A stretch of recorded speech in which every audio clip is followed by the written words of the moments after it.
I'm going to analyze is from a YouTube video called Dog Cam Flies to the Edge of Space 110,000 feet on a balloon. The weather balloon up to about 110,000 feet with a couple of cameras. What's remarkable about this footage is the sequence. It just passed about 4 minutes. Here you can see the sun right above the clouds.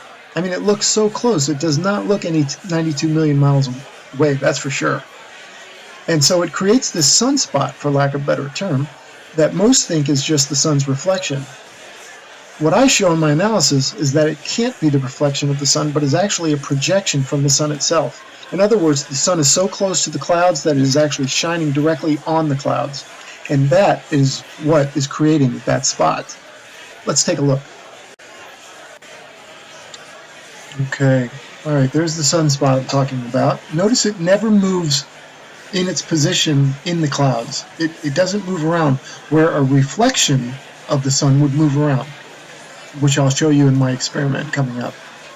Right now, see, it's locked in its position on the cloud. It is not moving. It is moving, even though the camera's moving up and down, side to side, that reflection should be following the eye and the camera.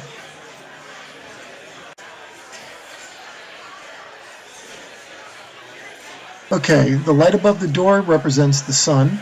That's my sun. And the floor is the clouds, the tile floor. Okay, there's a reflection of the light that's above the door. Now, I'm moving the camera around, and notice how it moves. It stays between me and the source, which is the sun or the light above the door, right? As I move left, it moves left. If I squat down, it comes towards me. If I raise back up, it goes back to the center. I go to the right, it goes to the right. In other words, so it stays in front, or it stays between me and the source, which it did not do in that video. There was no movement, which tells me that was not a reflection in that video. That is a spot from the light, and I'm going to show you that in my next. Here's a little bit more footage of my experiment with the reflection and spotlight next to each other so we can see how differently they behave.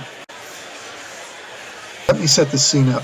I moved the flashlight over here close to the reflecting yellow light for a better comparison. I have the flashlight hanging over the floor producing the blue spotlight. The yellow round light on the floor is the reflection of the light over the front door, and the floor represents the top of the clouds.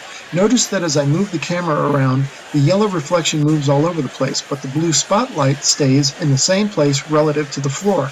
Just like in the dog cam video, the spot produced by the sun stays in the same spot relative to the clouds and does not move. Clearly, it's not a reflection of the sun on the clouds, but a projection of the sun's light due to its close proximity to the clouds. The small little whitish light is the reflection of the flashlight, and it too is moving around relative to the floor.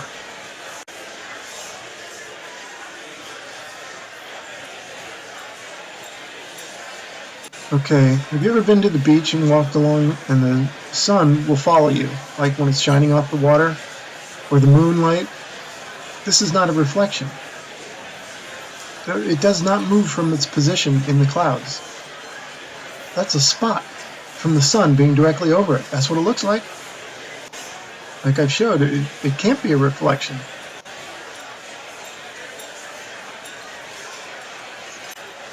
And here we are back to the dog cam video, and you can see the sunspot there coming into view.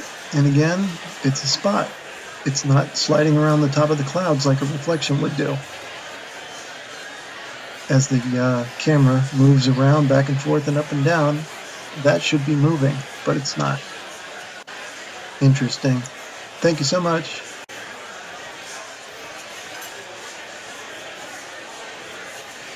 Alright, thanks for watching. Let me know what you think. Stay tuned for more videos. Thank you very much. Bye-bye.